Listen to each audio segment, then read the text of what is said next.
This is The Week on Word, a podcast featuring a roundup of the most interesting, informative, and entertaining interviews from Word Radio.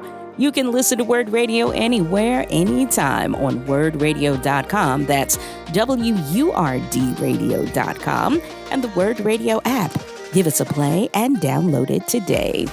In this episode, University of Texas law professor Mechele Dickerson joined Solutions with Amadee Braxton to discuss her book, The Middle Class New Deal, Restoring Upward Mobility and the American Dream. And civil rights attorney and past Minneapolis NAACP president Nekima Armstrong joined Evening WURDs with Dr. James Peterson, sharing details of ICE abuses of Minnesotans, including Black U.S. citizens. But first, attorney Michael Coard joined Evening WURDs after the National Park Service removed the President's House Slavery Memorial in Philadelphia. I want to welcome to this program my dear friend and my colleague here at the WURD, attorney Michael Coard, the host of Radio Courtroom right here on WURD, and a legendary criminal defense attorney here in the city of Philadelphia. Attorney Michael Coard, welcome to Evening WURDs. Hey, happy to be with you, not under these circumstances, but struggle continues. It does. I know that you sometimes bill yourself as the angriest black man in America. And you saw the news probably when I did. You probably saw it and knew this was coming a little bit before we saw it reported, that officials at the national parks here in the city of Philadelphia removed the installation that you and your coalition fought for years to have installed there to acknowledge the first president of this United States being an enslaver. I'm still a little bit stunned, Brother Coard, even though I think you've been preparing us for this. You've been talking about this. You all have been rallying there. You've been drawing attention to Douglas Burgum. You've been doing all the things to make us ready for it. But just to see them erase that history from that space, summarily stunning. Tell us how you really feel, Attorney Coard. Well, I can't tell you because the FCC would fine WURD, so I'm not going to tell you how I really feel, but I'll get down to PG version. First of all, thank you, Doctor, for having me on. And WURD has a scoop. You know, WURD is the first to cover this radio and TV, so everybody else now has to follow WURD's lead. So big shout out for that. This not only local and regional, but national and actually international news. And who first? WURD. Here's the thing. A wise person once told me that if you stay ready, you don't have to get ready.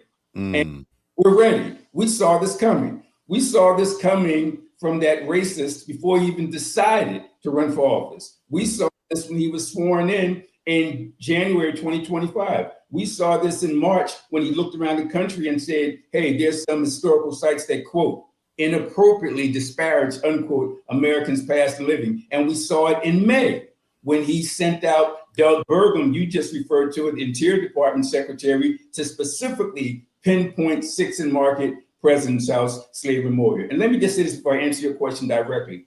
People need to understand and appreciate the import of this.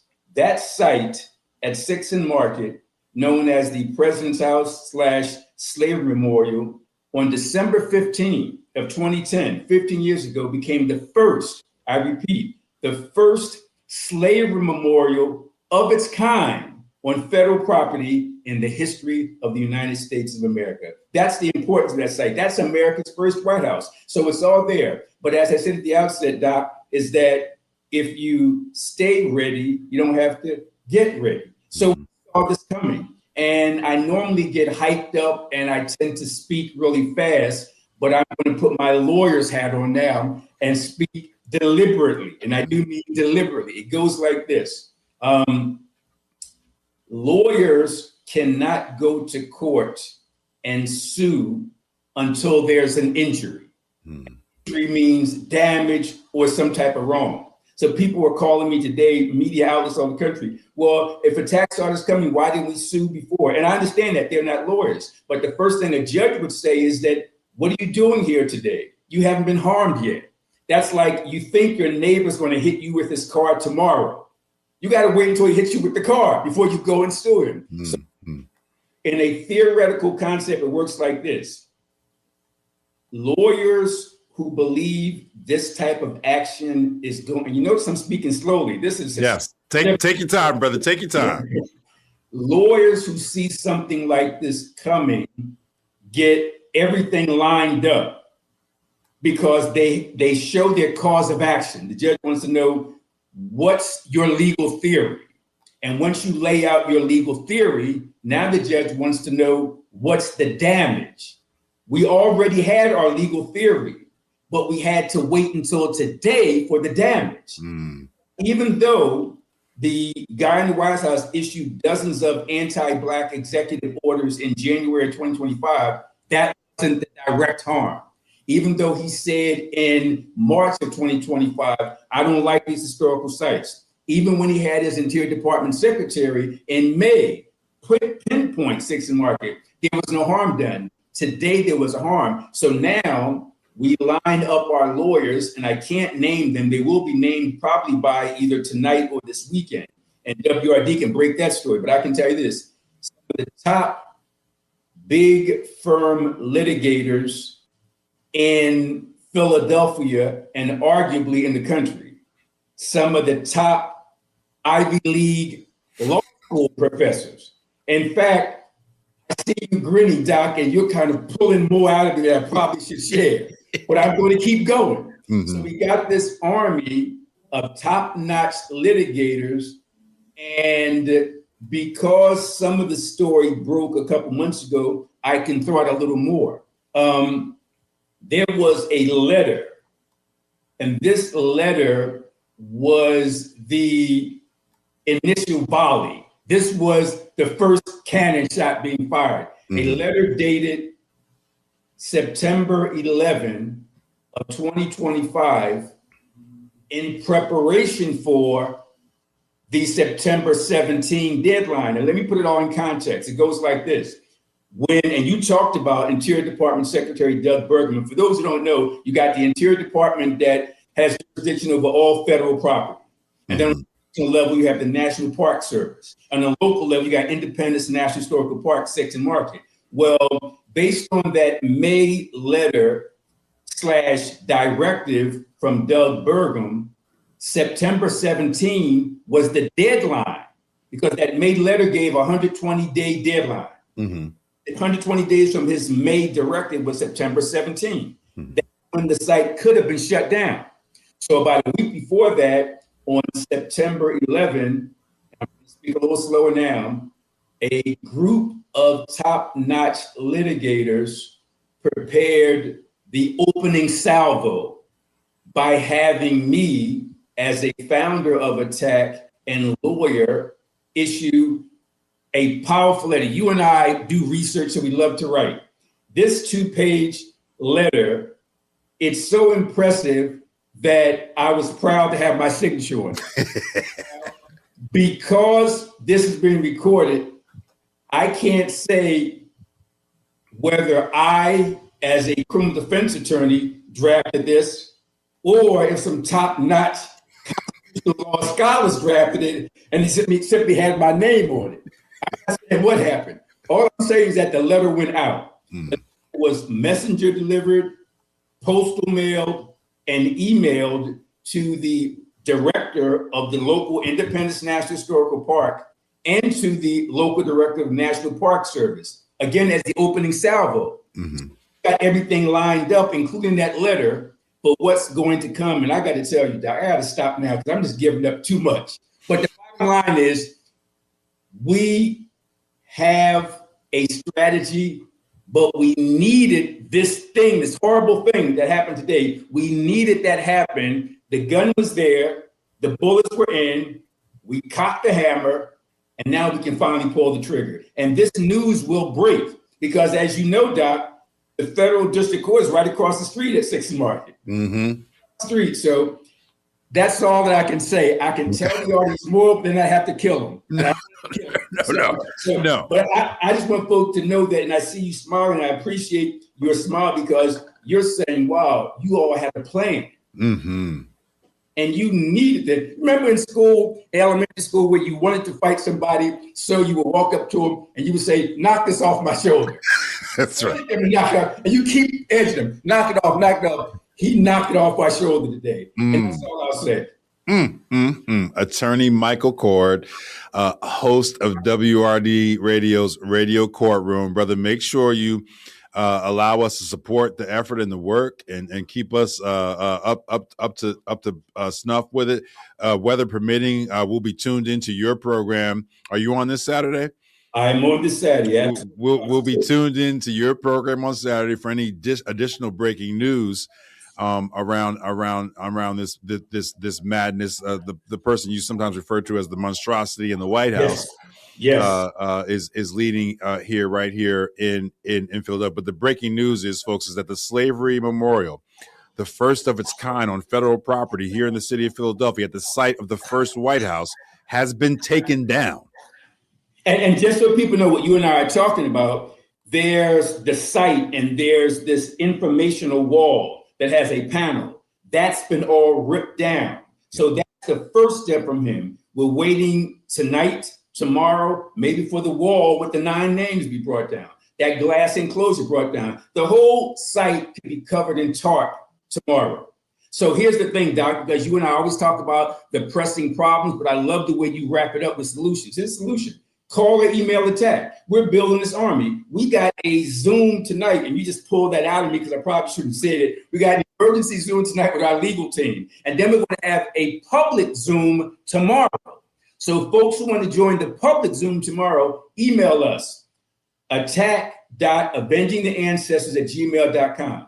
Attack.avengingtheancestors@gmail.com. Once again, ATAC.avengingtheancestors@gmail.com, or call us 215-552-8751. 215-552-8751. By joining us now, you can be part of history. You can brag to your grandchildren and great-grandchildren who 10, 20, 30, 40, 50 years from now will say, hey, I was there to save it because I emailed ATAC.avengingtheancestors@gmail.com, or I called 215-552-8751 to get the link to tomorrow's public meeting. Attorney Michael Coard, host of Radio Courtroom right here on WRD. Thank you for all your work, Brother Michael X. We appreciate you. We appreciate you. We appreciate you. I'll be in touch soon. You're listening to The Week on Word. Support Word Radio in style. Don't just listen to Word, represent Word. When you wear Word merch, you become a representation of independent Black media. Make a statement by purchasing Word merch to amplify the legacy of Black media. Shop now at wordradio.com/shop. This is The Week on Word, a podcast highlighting the top conversations on Word Radio. Make sure you look for and follow Word Radio on social media. Up next, University of Texas law professor Mechele Dickerson joining Solutions with Amadee Braxton. I'm very pleased to welcome my next guest, Professor Mechele Dickerson. She's the Arthur L. Mahler Chair in Bankruptcy Law and Practice and distinguished teaching professor at the University of Texas at Austin School of Law, and also is faculty in the LBJ School of Public Affairs. Professor Dickerson is a nationally recognized scholar on financial vulnerability, consumer debt, housing affordability, and racial and economic disparities. After clerking for the Honorable Nathaniel R. Jones in the Sixth Circuit Court of Appeals, she practiced law in Washington, D.C. and Norfolk, Virginia before teaching law. She was educated at Harvard, earning both her bachelor's and law degrees there. And Professor Dickerson is the author of the book Home Ownership in America's Financial Underclass, Flawed Premises, Broken Promises, New Prescriptions. And her most recent book, released this month, The Middle Class New Deal, Restoring Upward Mobility and the American Dream, from the University of California Press. And I don't know why I'm a little tongue-tied this evening, but please forgive me. Welcome to the Solutions Show, Professor Dickerson. Very happy to have you. Thanks for having me on. I feel like your book is right on time. We talk frequently on this show about the decades-long slide of the middle class. And I wanted to just have you start by talking about what compelled you to write this book. I know your family figures prominently in the book, your own family history and experience, but tell us what compelled you. It was actually when I was writing my book on homeownership. And I'll take up for you. The reason you're tongue-tied is because my book titles are too long and too many words there. That's the problem. But I was writing on homeownership, and as is often the case when you get to the end of a book, you realize, oh, there's something else that's going on here. So when I started the project, I focused exclusively on homeownership. And then by the time I got to the end of the project, I realized homeownership looks very different depending on who you are, your demographics, and your family. And then by the time I'd completed the book and it was really too late to do anything else, I realized the problem is not that America's middle class is struggling to find affordable housing, whether rented or owned. They're struggling to lead a middle class life. It's not just housing, it's everything. And then I started on this book project. I want to begin by just clarifying some terms because, we talk about the middle class and that can mean different things to different people. So, and in your book, you use the term, which I really appreciated, LMI, for lower middle income, I think. Yes. And you also use the terms rich and lower rich. Could you just talk about why you chose these terms and to describe different class levels in the U.S. context, and why and how do you define the middle class? So I used the term because when I first started writing the book and writing papers about the middle class, most professors, we sort of, go and give talks to colleagues at different schools or at our own law school. And as I was talking about the paper or the ideas, law professors were saying, yeah, you're absolutely right. This, that, this, we. And I was like, oh, no. We are not middle class. We are rich. And then it occurred to me that people in this country, well, except for the billionaire class, who's happy to say that they are rich, but most people in this country don't like to call themselves rich. No one wants to call themselves lower class because class has sort of a social connotation when you say lower class. But everybody likes to call themselves middle class. It's the norm. It's what everybody aspires to. So you have millionaires and people that are basically just living just above the federal poverty line who will both refer to themselves as being middle class. So I had to figure out, what do I do with these people that feel that they're middle class, but they earn $500,000? And they feel that they're middle class because they live in, I'll pick on my city, Austin, Texas, San Francisco, Manhattan, and they can't get the things that they think they should as a young partner at a law firm. And so I call them lower rich. So if you don't want to be called rich, that's fine. If you want a title, something in front of rich to kind of soften it, I'll give you lower rich, but I won't call you upper middle class.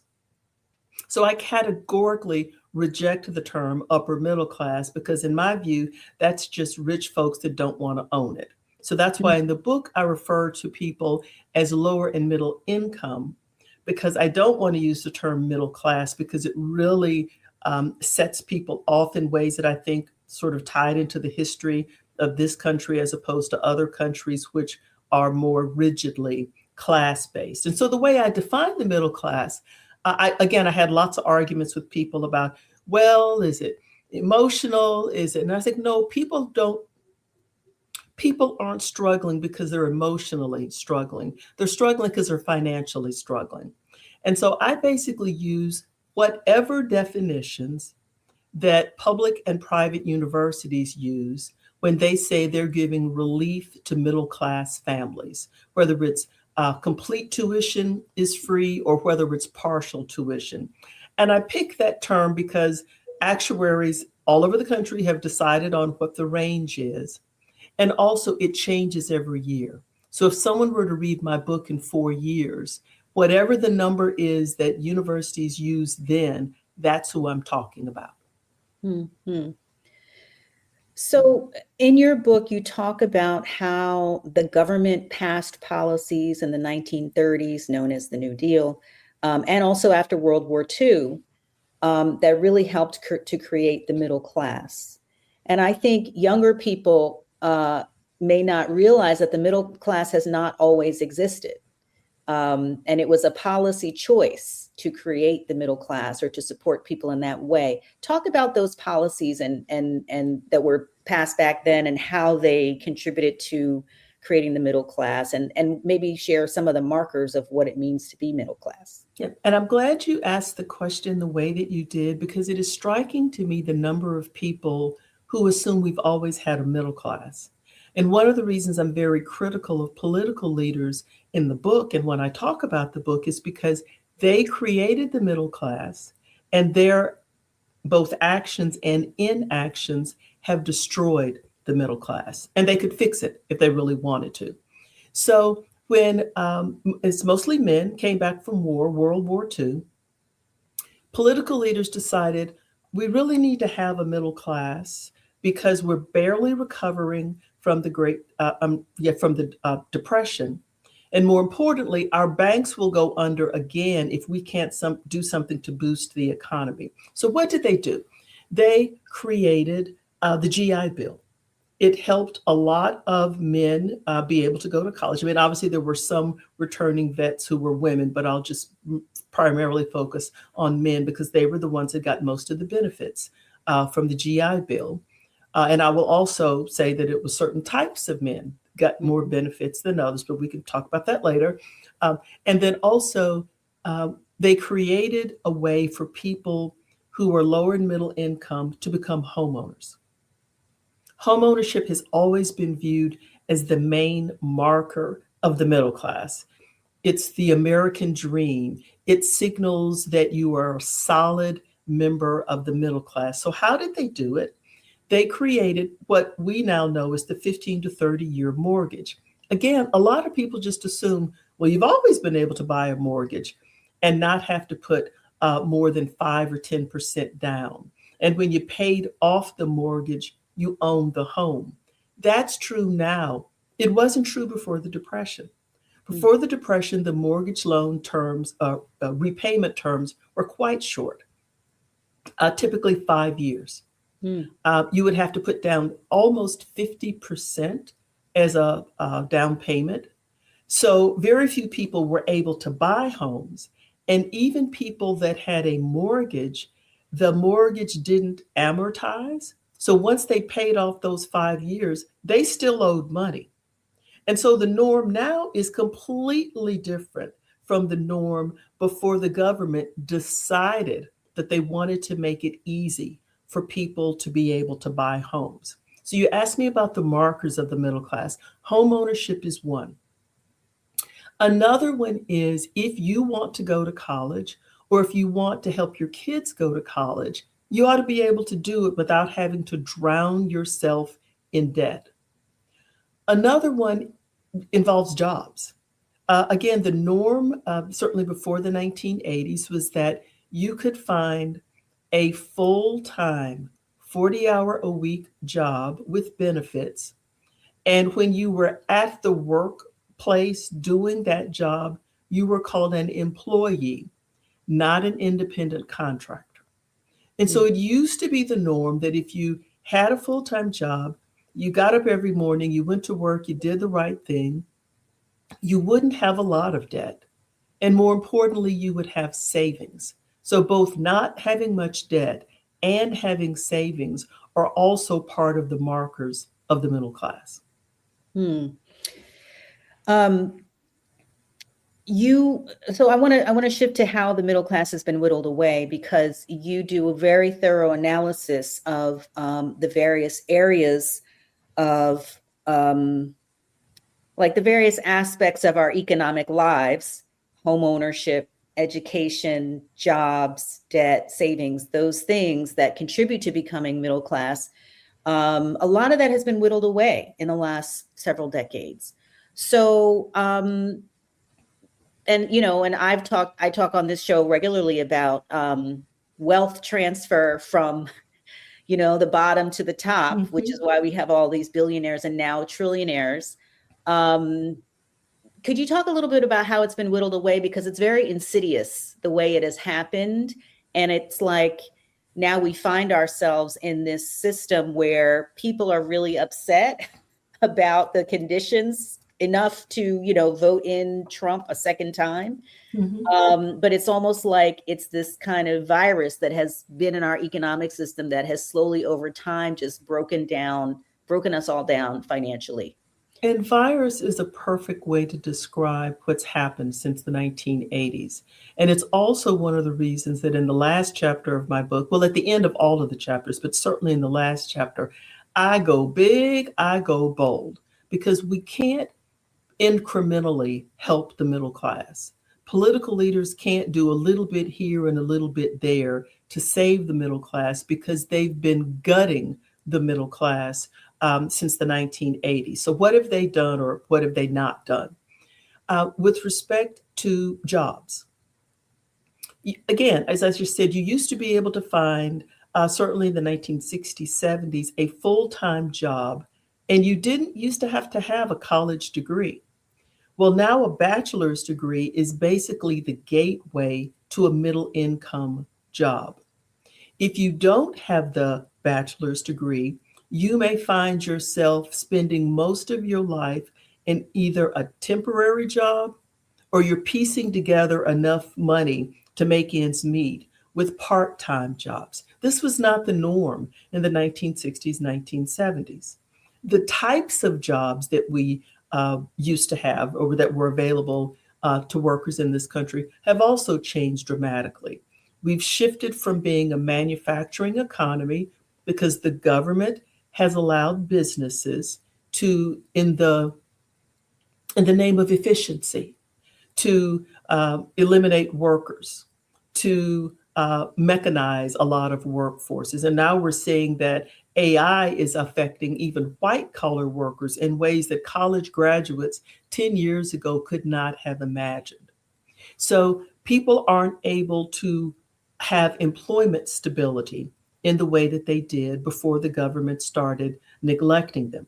So as I mentioned, you're likely not going to get a good job. And by good, I mean a decent paying job where your wages increase each month and where you have benefits, whether it's retirement and health insurance or perhaps time off.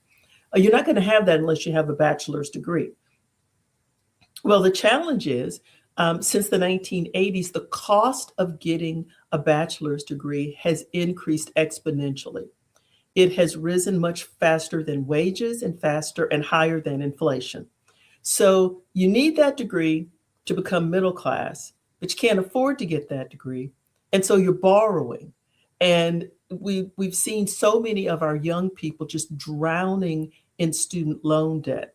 The Biden administration at least attempted to give some relief to student loan borrowers. And of course, at the beginning of this year, that's all been eliminated. So people can now expect to see their wages garnished because they have outstanding student loan debt.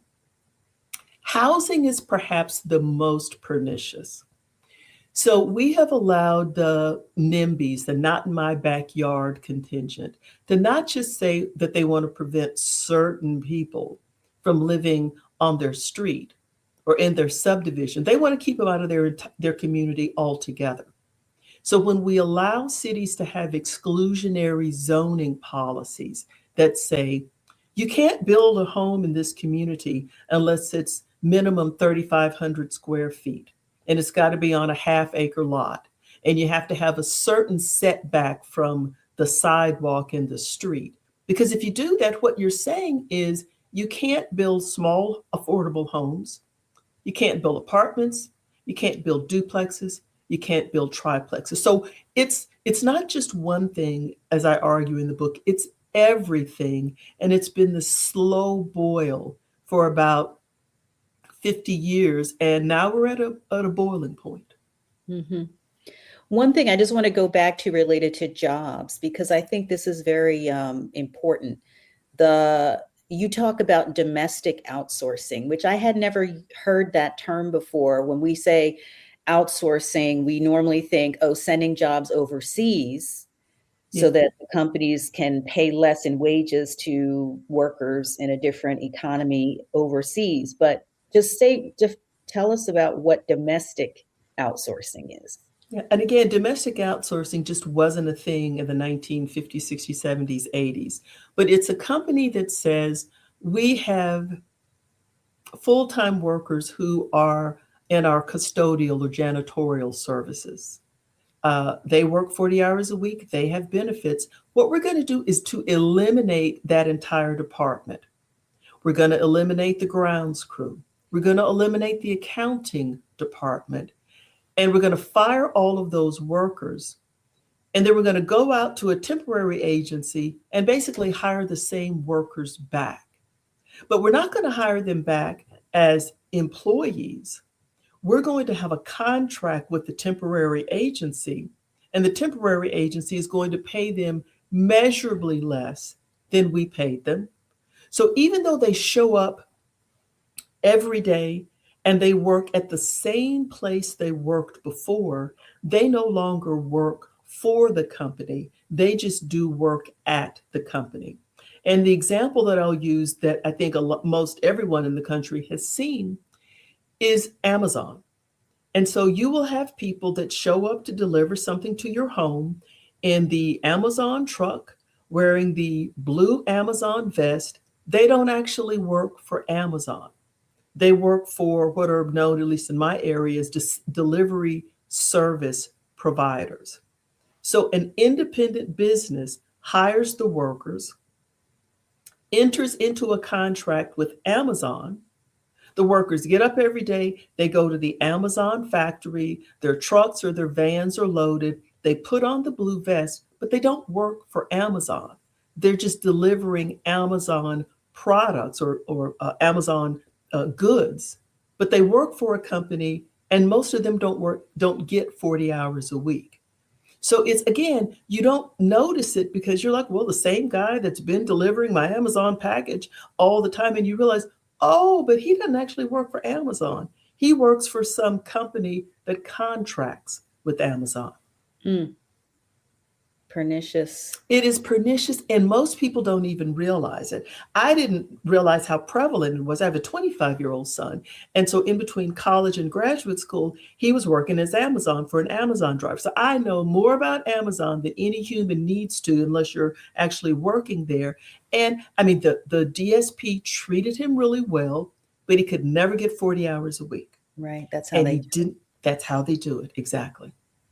All right, let's pause right here because we're up on our first break of this interview. And when we return, we will continue and we'll get more into some of the things you're proposing as solutions to how to rebuild the middle class, because it was very exciting to see some of your ideas, at least one of which I know we are experimenting with here in Philadelphia. Can you just say a word more about how technology and e-commerce is also affecting how the experience of workers today? Well, there are a couple of things. The gig economy is, again, another one of those things that didn't exist when we had a strong, stable, and vibrant middle class. And it's great. You want to have DoorDash or something delivered to your home. You want to be able to get from the airport to someplace. And there are people that do that, but they're not full-time workers. They work for whoever the app is, and they're not being paid what they would have been paid as a full-time worker. They don't have benefits. And the other thing that I didn't mention earlier that I do want to bring up now is they can't unionize. And so one of the things that happens, again, when you do domestic outsourcing at a place like Amazon is they have all of these people working at Amazon, but not for Amazon. So if they don't like the way they're being treated, they can try to get a better job. But what they can't do is to unionize and have a collective voice to try to get the company to treat them the way they should be treated. Because they're technically not employees of Exactly. Wow. Yeah. They are contractors or they're temporary workers, but they're not the federal government or the federal labor laws would not treat them as an employee. Mm-hmm, mm-hmm. So I want to get into some of the proposals that you include in your book in the last chapter, which I was very excited by. And I want to ask you to go a little bit more in depth in a couple of them. One is around education, because education is really at the center of a lot of this in terms of the pathway to middle class life. Is so reliant on education, and you do a whole chapter just focused on how educational opportunities have been made unequal by race and just all the stuff that has been done to kind of undermine educational opportunity. But one of the things that you talk about in the book as a solution, as a part of the New Deal for the middle class, is reimagining school buildings as community service centers, and doing offering summer trimesters where there's opportunity to continue learning. And I know in Philadelphia, we're right now experimenting with year-round schooling. I think it's being piloted in a couple of different schools. And reading your book made me think, oh, I should talk to them on this show too, to see how is that going. But talk a little bit about education and your proposals around education. We treat public education in this country and K-12 education as if we're still an agrarian economy. So kids have a vacation from roughly Memorial Day till Labor Day. And that is lovely, I suppose, if you are rich or lower rich parents, because you can put your kids in these expensive summer camps and enrichment activities. They can start doing SAT or ACT prep courses during the summer, because every single child has some sort of a summer educational slide.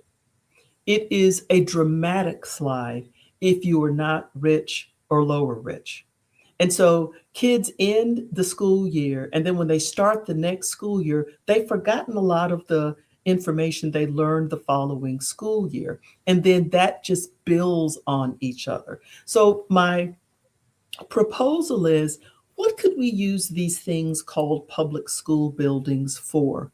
They're built, they have water that works all the time, the lights go on all the time. Why do we underutilize the buildings?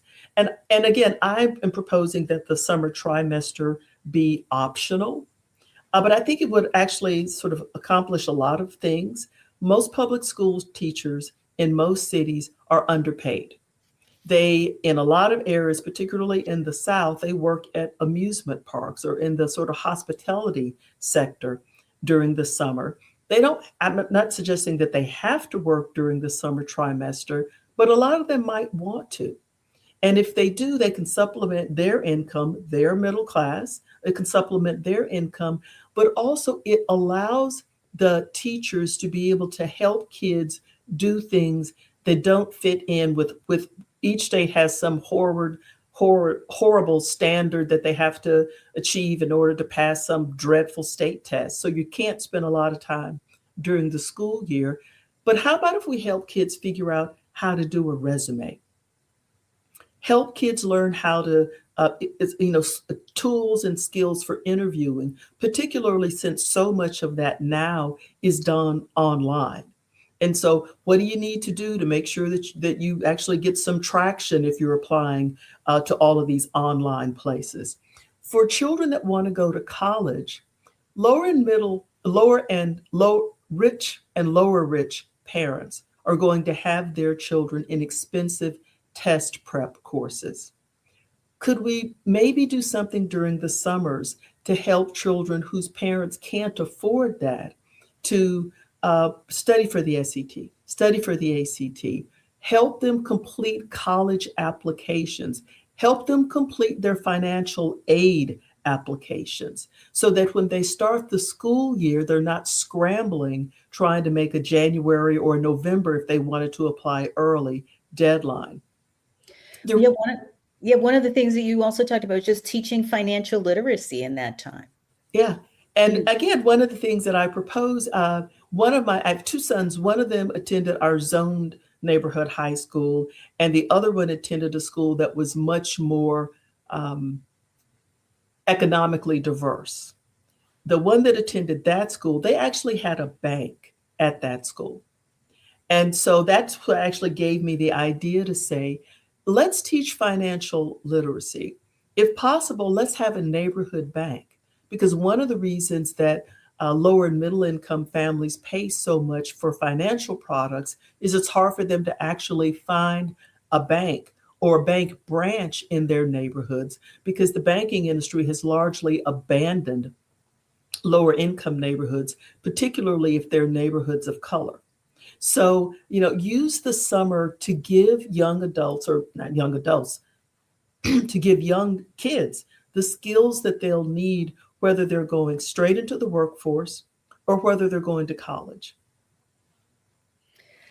Yeah, there's so much more that I mean, as I was reading this section of the book, my imagination was running wild with all the things that could be offered in a summer trimester, all of the ways that you talk about younger like college age students who are learning to become teachers could do an internship or do practice teaching in the summer, in the summer trimester. There's all sorts of things that utilizing these school buildings, which are very, costly to run but sit unused for most of the time, could be used for. And one thing you talked about too is having childcare at the school site. Yeah, I mean, again, with the agrarian model that we're using for K-12 education, it's not aligned with the typical workday for parents. And so if the school starts at 8 and ends at 3, there are not a lot of people who have a full-time job that can get their young kid to school and pick them up. And, maybe there's a bus, but somebody needs to be at home with your child before they get on the bus in the morning, and then when they come home at the end of the day. So let's explore both for people in the neighborhood and for parents and for school teachers. Can we use the K-12 buildings, particularly if it's in lower and middle income neighborhoods, which is what I propose, can we use those buildings to help work on our child care crisis? And the last thing I'll say is that one of the reasons I started thinking about this was during COVID, which was the second time I had to rewrite this book. It's been a labor of love.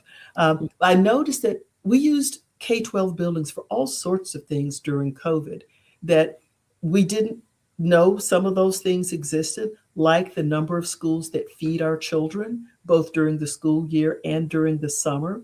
But also we turned K-12 buildings into COVID testing sites and to vaccine sites. So I guess I'm just sort of arguing, let's think creatively and say, what could we use this building for in a community that provides things both for the children that attend those schools, but also the people that live in the neighborhood? Absolutely. In our last few minutes here, I want to try to get to two other proposals you have, or sets of proposals. One around jobs. You talk about giving workers autonomy over their preferred mix of wage and non-wage compensation, like health insurance, et cetera. Talk a little bit about the importance of that, because that struck me as a very useful way to think about it. Well, and again, that sort of we created the current non-wage benefits because of restrictions after or during the World War, when employers couldn't raise wages. So they compensated and attracted employees by giving them retirement benefits and health insurance. And so sort of fast forward to now, we have lots of young adults who maybe they need student loan repayment help. Maybe they need housing, a down payment assistance if they wanted to buy a home. And so I'm basically arguing, rather than saying, these are the benefits you get, whether you need or want these benefits, give people more of a menu, of an option, a range of benefits based on sort of where they are in life. And lastly, related to housing, Housing is a big conversation right now all over the country because there's such a housing shortage, and there is such a shortage in particular of affordable housing. And in part because, hedge funds have gotten into the housing market and have bought up a lot of housing and caused prices to go up. But there is definitely a shortage of housing. That's a big part of this. Talk about what you're proposing around housing in this middle class New Deal. And again, I think I take us back to COVID. During COVID, we used buildings in very different ways. So a lot of hotels that were no longer operable, they turned those into short-term housing for our homeless population. They also turned them into, at least at the beginning of the pandemic, ways to quarantine people who needed a place to stay if they tested positive for COVID. And so one of the things that I argue is we've got to deal with the zoning. We cannot allow rich people to keep saying, I want to protect my neighborhood, even if it harms people that need affordable housing. But also, a lot of communities will not allow someone, even if they have a big enough backyard, to build a granny housing or accessory dwelling units. So that's a way to help maybe with adult children who need to find a place affordable to live, but they don't necessarily want to be in their parents' house. It helps the senior crisis that we're certainly facing with the number of our seniors who can't afford to go into some of the retirement communities because they're so expensive. So again, my argument is we need to look at everything, both at the local level for the exclusionary zoning regulations, but also at the federal level, and ask, why is it that the only people that get housing assistance are people who own homes, and itemize their deductions? Why don't we just give a housing credit to people, whether you own a home or you're a renter, whether you're rich or you're middle income or you're poor? Mm-hmm. Well, there's so much more I want to delve into, but we're out of time. Good luck with the book. I hope that a lot of people read this book. Again, it's The Middle Class New Deal, Restoring Upward Mobility and the American Dream. I have it right here next to me. And the author has been wonderful to have on this show, Mechele Dickerson, professor at UT Austin. Thank you so much. This is The Week on Word. Stay connected. Support Black media. Be part of the movement by supporting WURD Radio, Pennsylvania's only Black-owned talk radio station. Sign up for our weekly newsletter to get the latest news, community stories, events, exclusive broadcasts, and more delivered straight to your inbox. Sign up today at WURDradio.com/newsletter sign up. You're listening to the Week on Word podcast. To learn more about our programming, visit WURDradio.com. Our last conversation for this episode features civil rights attorney and past Minneapolis NAACP president Nekima Levi Armstrong in conversation with Dr. James Peterson on Evening WURDs. I am very, very excited to introduce to you all my next guest, attorney Nekima Levi Armstrong, an award-winning civil rights lawyer, scholar, activist, author of the children's book, J is for Justice, and past president of the Minneapolis NAACP, here to talk about ICE activity in Minnesota and what civil rights looks like today, and much, much more. I want to welcome to this program attorney Nekima Levi Armstrong. Attorney Armstrong, welcome to Evening WURDs. Thank you for having me. Attorney Armstrong, there's so much we want to talk to you about here today, but let's kind of start at what the status is in Minnesota from your perspective with respect to the ICE presence there. What we're seeing on our TV screens and hearing about on radio feels like it's a police state. What does it look like to you on the ground there? Well, they definitely have us feeling like we are under an occupation. And that is on purpose. I mean, we have, from my understanding, over 3,000 ICE agents that have descended upon the state of Minnesota, many of whom are concentrated within the Twin Cities, which is the most diverse part of Minnesota, because Minnesota is about 82% white, but the Twin Cities is about 40% people of color, between African Americans, Native Americans, and immigrants from different parts of the world. And so they've been very intentional about, I would say, having a militarized presence here. And the people of Minnesota have been incredible, you know, in terms of showing up in freezing cold temperatures, challenging ICE in a nonviolent, peaceful way, and making their voices heard, and saying we're here to stand in solidarity with our neighbors who are brutalized by ICE. There was news broke earlier this week and late last week that the Department of Justice is investigating local officials there, including the mayor of Minneapolis, the governor, and maybe even Attorney General Ellison. You're a lawyer. What do you make of that kind of madness coming out of the Department of Justice?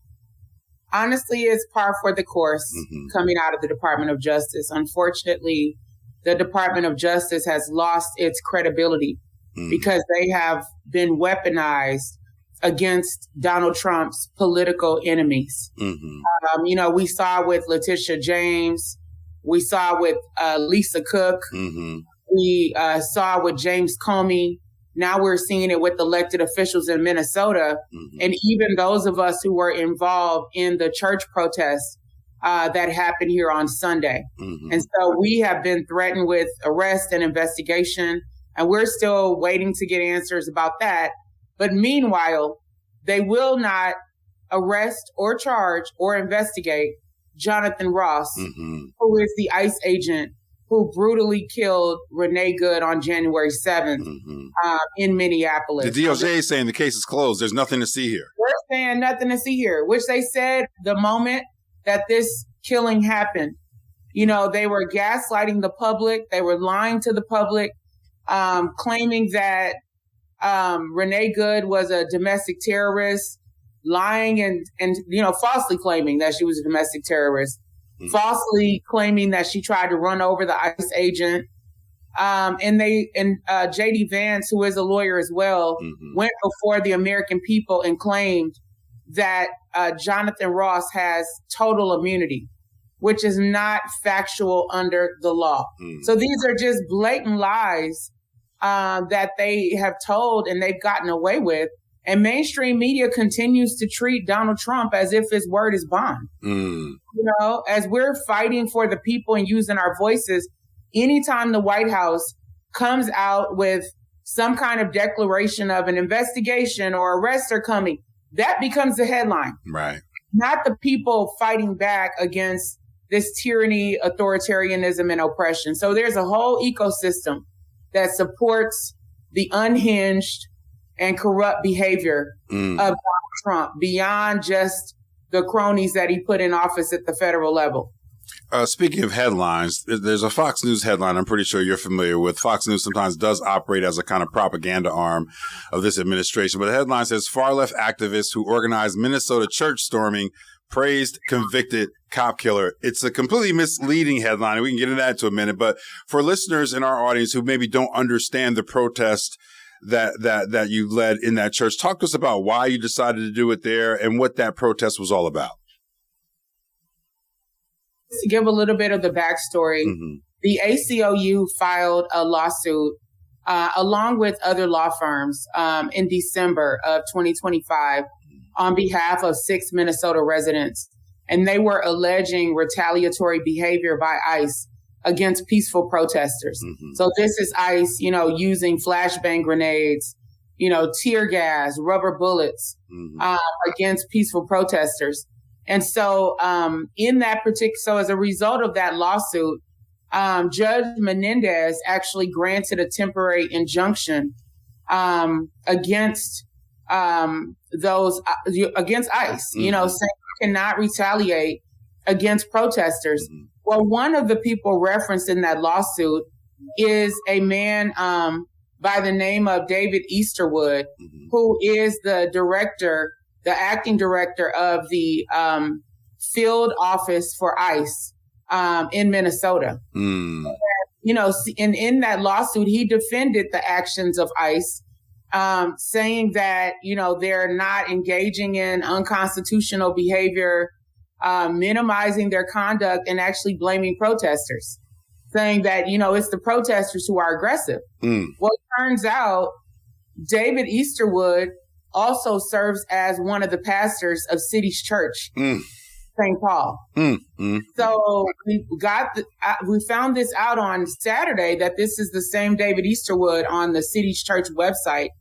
And so we staged a demonstration on Sunday to go into the church and to have a discussion about how can someone serve in this dual role, which I firmly believe is a conflict of interest and also unconscionable, antithetical to the gospel of Jesus Christ, where the whole foundation is loving your neighbor as you love yourself. But they're kidnapping our neighbors. They're beating our neighbors. They're kicking in our neighbors' doors. They're attacking our neighbors. And so we went there in peace. And how it all began actually was we sat for service, right? So you see some headlines, BLM protesters storm in, and which is absolutely not true.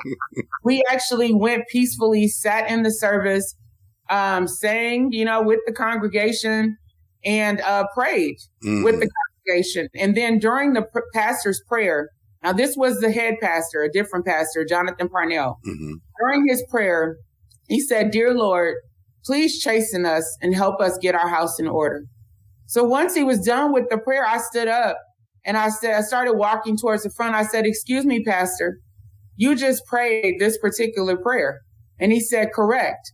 And I said, "Well, help me understand, how is David Easterwood serving as a pastor here and also serving as a director of ICE?" And as soon as I mentioned the name David Easterwood, he looked like a deer caught in the headlights. And then he started going, "Shame, shame," from over the pulpit. And so that's when, at that point, I realized he didn't want to have a conversation. He didn't want the congregation. What is he watching too much Game of Thrones? Where's that coming? What is he talking about? No, I don't. I'm like, yeah, you guys should be ashamed. So I just started leading us in chants like "Justice for Renee Good," and then also "Hands Up, Don't Shoot." So they will know, look, we're peaceful, but we have something to say here. This is unacceptable. And I'm not only a lawyer, I'm also an ordained reverend, right? So that was the spirit and strength and energy, that I came forward in terms of bringing correction in a situation like that. And now they've turned it into trying to criminalize those of us who are raising our voices and simply bringing to the public's attention something that everybody should be aware of. Well, Reverend Armstrong, we hope that you're safe out there, because people who are targeted the way you're being targeted, whose names are coming up in these kind of Fox News headlines, we definitely are praying for your safety and security as you continue this important work. Talk to us a little bit about the Black community in Minnesota and how they're feeling. I mean, we have always had a troubled relationship with law enforcement, and have always, obviously, you're in Minneapolis. I don't need to tell you this. We've always had, at times, a terrible legacy of violence directed at our community. And to be honest with you, there are some people in the Black community across this nation who at least at first, they kind of welcomed this kind of anti-immigration sentiment coming from this government. I don't know where those folks are now, or if they still stand in that same space, but I'm curious as to how the Black community is holding up and dealing with this increased law enforcement presence that often seems to be overly aggressive. Yeah, I think you still have some people who welcome ICE's presence in the community for whatever reason. What are they saying? What are they, when you ask them, like, do they think they're not, do they think they're not our fight? They say it's not our fight. We're sitting this one out. Wow. And of course there's some, I don't know how I would explain it, but at times there's contention, between whether someone is a native born African-American or they're Somali, because I know this tension. Wait, we're in Philadelphia, Reverend Attorney Armstrong. This comes up all the time. People want to talk about ADOS, or they want to talk about foundational Black Americans. They want to talk about heritage and lineage. There are elements of divide and conquer that emanate from within our own community pretty powerfully these days. Absolutely. And so, we have the largest population of Somalis in the United States, in Minnesota. And they've been here for over 30 years or so. I think it's over 80,000 of them, right? So there was a series of things that happened, particularly during COVID. There was a program called Feeding Our Future that was actually run by a white woman named Amy Bach. We never hear that. Wait, Rev. We never hear that part, Rev. We never hear that part. But it was a white one. How do you think they got access to hundreds of millions of dollars? Right. And so Amy Bach, as the face of this program and the liaison with the government, recruited all of these Somali businesses, restaurants, etc., who were supposed to be providing food service to children during COVID. Mm-hmm. Now, we didn't even know these programs existed because many of us who serve the Black community, people went into their own pockets. We developed, like ad hoc programs to make sure that groceries could be delivered to Black children and families. And so we didn't even know this was going on. But apparently, in the midst of this program, the Department of Education here started suspecting fraud because of the number of meals that these businesses and restaurants were saying that they were delivering or feeding kids each day. And then Amy Bach and her people filed a lawsuit, basically, or threatened to file a lawsuit, saying if you don't pay these invoices, we're going to sue. So the Department of Education kept paying the invoices, and when all was told, I guess there was about $250 million. What was her cut, Attorney Armstrong? What was it? In the millions. I mean, because she was convicted, and now she has to pay back millions of dollars in restitution. Mm-hmm. But many of those individuals, probably about 70 or 80, have been charged in federal court and have been convicted and are in prison. Right. So the system worked. Right. It's already done. This is the thing. People don't understand this, Attorney Armstrong. First of all, I don't think anyone knows that a white woman was at the top of this pyramid. Yes. But also, you're talking about 70 to 80 people out of 80,000. Now they want to collectively punish 80,000 people for what 70 or 80 people did. That's exactly what happened. And so Donald Trump used that as a reason to unleash his hellhounds in Minnesota, known as ICE. Making it, the largest deployment of ICE agents in U.S. history. They have unfettered and unchecked power. And so I've been in this fight for police accountability for a long time, since 2005, back when I was a law professor. That's when I first started working on police accountability issues. And then, of course, I became a part of the movement, helping to organize in the streets and things like that. And so from my perspective, this issue with ICE is not just an immigration issue. It is just as much a police accountability or law enforcement accountability issue. Yep. Because not only do you have unfettered and unchecked power by ICE, but they have high-powered weapons, military-grade weapons and munitions, and they do not discriminate between immigrants and American citizens because Renee Good was an American citizen. Right. And so even about a week and a half ago, they shot a Venezuelan national in the leg in North Minneapolis, which is a predominantly Black community. So that led to people gathering, outside the home where this happened. And it led to conflict between ICE agents. Now, it's freezing cold out here, but it led to conflict between ICE agents and protesters. So ICE agents started firing military-grade munitions within the Black community. And one of the vehicles that they hit? The vehicle of an African-American, native-born Black family driving an SUV on their way from their son's basketball game. Now, this was a husband and a wife and their 6 children. And ICE launched a flashbang grenades and tear gas at this family's vehicle, causing their 6-month-old to lose consciousness. My God. The mother had to call 911 and figure out how to give her baby CPR to save her baby's life. 2 of the other children suffer from asthma and they couldn't breathe. So they had to rush 3 of their children to the hospital. If you look at their vehicle, the bang from that flashbang grenade was so strong, it shook the street. But it also caused all of their airbags to deploy throughout the vehicle. My God. So, and this is a Black family who was native born, if that matters to you. Native born here in this country. If that matters to you, they're Black people that are born right here, getting terrorized. Minding their own Black business. Enjoying time as a family. It's hard enough keeping a Black family together. Come on.